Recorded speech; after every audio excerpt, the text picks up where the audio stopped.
नमस्कार दोस्तों, आप देख रहे हैं दी पॉलिटिक्स चैनल। मैं डॉक्टर दत्ताहरी होनराव, राज्यशास्त्र विभाग प्रमुख, श्री हवगी स्वामी कॉलेज उदगीर। दोस्तों, आज हम बीए फर्स्ट ईयर का और सेट के लिए जो उपयुक्त है liberty, introduction of political concepts, इस थर्ड पेपर में ये फर्स्ट चैप्टर है लिबर्टी। लिबर्टी की उत्पत्ति किस शब्द से हुई है? राजनीतिक सिद्धांत के अंतर्गत प्राकृतिक स्वतंत्रता का विचार कई तरह से व्यक्त हुआ है। जॉन लॉक ने जीवन, स्वतंत्रता और संपत्ति के अधिकार, right to life, liberty and property को प्राकृतिक अधिकारों, नेचुरल राइट्स की कोटि में रखा है। इस दृष्टि से स्वतंत्रता के प्राकृतिक अधिकार को प्राकृतिक स्वतंत्रता की संज्ञा दी जा सकती है। एडम स्मिथ ने तर्क दिया है कि व्यक्ति की स्वतंत्रता की रक्षा के लिए ये जरूरी है कि कोई व्यक्ति किसी दूसरे के अधिकारों का उल्लंघन न करे। समाज जीवन में वैयक्तिक और संपत्ति अधिकारों की सुरक्षा जरूरी हो जाती है। पर्सनल और प्रॉपर्टी राइट्स की सुरक्षा जरूरी हो जाती है। ये अधिकार समाज के आर्थिक गतिविधि को बढ़ावा देते हैं। एडम स्मिथ ने उद्योग और व्यापार की स्वतंत्रता को प्राकृतिक स्वतंत्रता की संज्ञा दी है और राष्ट्रीय समृद्धि के लिए इसे अनिवार्य माना है। तो रूसो के अनुसार प्राकृतिक दशा, स्टेट ऑफ नेचर में मनुष्य को यह स्वतंत्रता प्राप्त होती है कि वह प्रकृति के भंडार से जो चाहे, जितना चाहे ले सकता है। यही उसकी प्राकृतिक स्वतंत्रता है। Negative liberty and positive liberty, ये लिबर्टी के दो अप्रोच है। जब हम स्वतंत्रता की परिभाषा केवल प्रतिबंधों का अभाव के रूप में देते हैं, तब हमारा ध्यान उसके नकारात्मक पक्ष पर केंद्रित होता है। दूसरे शब्दों में हमारा अभिप्राय यह होता है कि यदि कोई व्यक्ति कुछ करना चाहता हो और कर भी सकता हो तो उसे ऐसा करने से रोका न जाए। इस तरह की स्वतंत्रता, नकारात्मक स्वतंत्रता या औपचारिक स्वतंत्रता, फॉर्मल लिबर्टी कहते हैं। यह केवल अनुमति की सूचक है।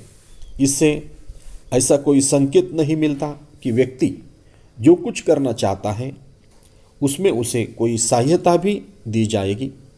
व्यक्ति की नकारात्मक स्वतंत्रता प्रदान करते समय राज्य केवल अपने ऊपर संयम रखता है, सामाजिक व्यवस्था से कोई छेड़छाड़ नहीं करता। वह ये भी नहीं देखता कि इस अनुमतिमूलक स्वतंत्रता का लाभ तो वही लोग उठा पाएंगे जो साधन संपन्न है, यहाँ तक कि वे अपने धन की शक्ति से साधनहीन को अपना दास या खिलौना ही बना लेंगे। जब सबको स्वतंत्रता है तो राज्य उसमें हस्तक्षेप क्यों करे? जाहिर है इस तरह की स्वतंत्रता केवल समर्थ और साधन संपन्न लोगों के हितों का विशेष ध्यान रखती है। तो अपने को देखना होगा दोस्तों कि जो समाज भारी आर्थिक विषमता से ग्रस्त हो उसमें नकारात्मक स्वतंत्रता असमर्थ और साधनहीन लोगों के लिए हानिकारक भी हो सकती है। जो स्वतंत्रता बलवान और निर्बल, धनवान और निर्धन सबको खुला छोड़ देती है, उसकी आड़ में बलवान निर्बल को और धनवान निर्धन को अवश्य सताएगा। निर्बल और धनवान को सच्ची स्वतंत्रता दिलाने के लिए बलवान और धनवान पर प्रतिबंध लगाना होगा। निर्बल को सुरक्षा प्रदान करनी होगी, निर्धन और आर्थिक स्थिति सुधारनी होगी। यही से सकारात्मक स्वतंत्रता की मांग शुरू होती है। सकारात्मक स्वतंत्रता, पॉजिटिव लिबर्टी का अर्थ ये है कि कमजोर वर्गों की सामाजिक और आर्थिक असमर्थताओं को दूर करने के ठोस प्रयत्न किए जाए ताकि सबको अपने सुख की साधना का उपयुक्त अवसर मिल सके। इसके लिए सामाजिक आर्थिक जीवन के व्यापक विनिमय की आवश्यकता हो सकती है। ये सारे विनिमय और प्रतिबंध एक वर्ग की स्वतंत्रता में भले ही कटौती करते हो, इन्हें स्वतंत्रता के सिद्धांत के विरुद्ध इसलिए नहीं मान सकते है क्योंकि ये स्वतंत्रता के आधार को व्यापक बनाने के प्रयत्न होंगे। तो यह हमें समझना होगा कि लिबर्टी क्या है और पॉजिटिव लिबर्टी क्या है और निगेटिव लिबर्टी क्या है। राजनीतिक, नागरिक या कानूनी स्वतंत्रता नकारात्मक स्वतंत्रता के विचार को व्यक्त करती है। ईसाया बर्लिन ने ये कहा है कि राज्य, ये तर्क दिया है कि राज्य केवल व्यक्ति की नकारात्मक स्वतंत्रता की ही रक्षा कर सकता है। सकारात्मक स्वतंत्रता की रक्षा करना राज्य का उत्तरदायित्व नहीं है। बर्लिन के अनुसार नकारात्मक स्वतंत्रता का अर्थ यह है कि व्यक्ति को अपने विवेक के अनुसार अपने क्रियाकलाप निर्धारित करने से रोका न जाए। सकारात्मक स्वतंत्रता यह मांग करती है कि व्यक्ति को अपने ऊपर पूरा नियंत्रण होना चाहिए।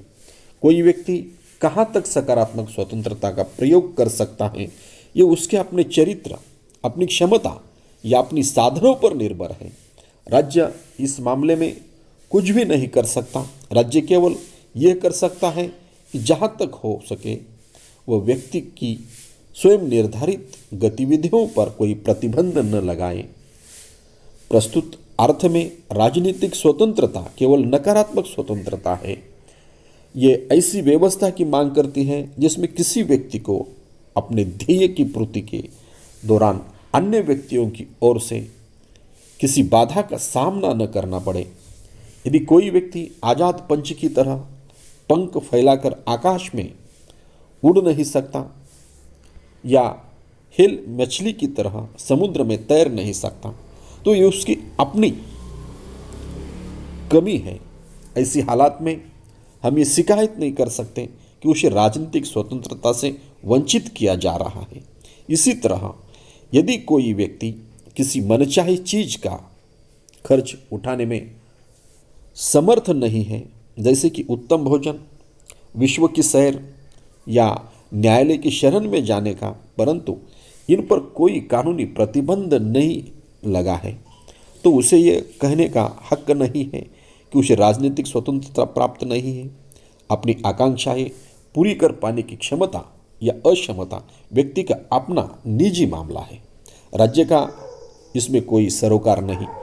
बर्लिन ने सकारात्मक स्वतंत्रता को व्यक्ति की अपनी क्षमता का विषय बनाकर सत्तावाद का खंडन किया है और उदारवादी व्यक्तिवादी सिद्धांत को आगे बढ़ाया है। लेकिन सीबी मैकफर्सन ने इसके ऊपर इसकी आलोचना की है। सीबी मैकफर्सन कहते हैं कि यह स्वतंत्रता की एक जड़ और यांत्रिक संकल्पना है जो व्यक्ति को एकदम मुक्त बाजार व्यवस्था की दया पर छोड़ देती है, जहां उसे अपनी व्यवस्था के लिए अपने आप को जिम्मेदार ठहराया जाता है। इसमें यह मानने की कोई गुंजाइश नहीं है कि निर्बल, निर्धन और बेबस व्यक्ति दूसरों की निर्दयता, लिप्सा और धूर्तता का शिकार हो जाता है। बर्लिन ने स्वतंत्रता की ऐसी विकृत परिभाषा देकर स्वतंत्रता के आधार को ही खोखला कर दिया है। यही हमें समझना होगा और ये पूरा समझने के बाद हमें इसके ऊपर एमसीक्यू कैसे आते हैं यही देखना है। तो हम कुछ एमसीक्यू देखते हैं। लिबर का अर्थ है मुक्त। दूसरा एमसीक्यू है निगेटिव लिबर्टी का अर्थ है बिना किसी प्रतिबंध के स्वतंत्रता। तीसरा एमसीक्यू है आधुनिक उदारमतवाद के केंद्र बिंदु की पहचान कीजिए। तो इसका आंसर है व्यक्ति। आधुनिक उदारमतवाद का केंद्र बिंदु व्यक्ति है, ना कि परिवार, समुदाय, समाज। लिबर्टी, अगला क्वेश्चन है, लिबर्टी शब्द लिबर से लिया गया है जो कि एक शब्द है यानी ये कौन सी भाषा में का शब्द है? तो इसका सही आंसर है लैटिन भाषा का। लैटिन भाषा के लिबर शब्द से लिबर्टी शब्द की उत्पत्ति हुई है। छठा क्वेश्चन है, जैसमिल निम्नलिखित देश के थे? जैसमिल इंग्लैंड के थे, तो इसका सही आंसर है इंग्लैंड। क्वेश्चन है, आदर्शवादियों के अनुसार स्वतंत्रता में निहित है? आदर्शवादियों के अनुसार स्वतंत्रता में कानूनों का पूर्ण पालन निहित है। इसका आंसर है कानूनों का पूर्ण पालन निहित है। इसके बाद का क्वेश्चन है, किसने कहा कि स्वतंत्रता मुख्य रूप से प्रतिबंधों का अभाव है? और इसका सही आंसर है सीली। सीली ने कहा है कि स्वतंत्रता मुख्य रूप से प्रतिबंधों का अभाव है। ये निगेटिव अप्रोच है, प्रतिबंधों का अभाव यानी स्वतंत्रता। ये जो अप्रोच है वो निगेटिव लिबर्टी का अप्रोच है। इसके बाद का क्वेश्चन है, व्यक्तिवादियों के अनुसार लोग अधिकतम स्वतंत्रता का आनंद तभी ले सकते हैं जब राज्य न्यूनतम कार्य करता है। इसका सही आंसर है राज्य न्यूनतम कार्य करता है।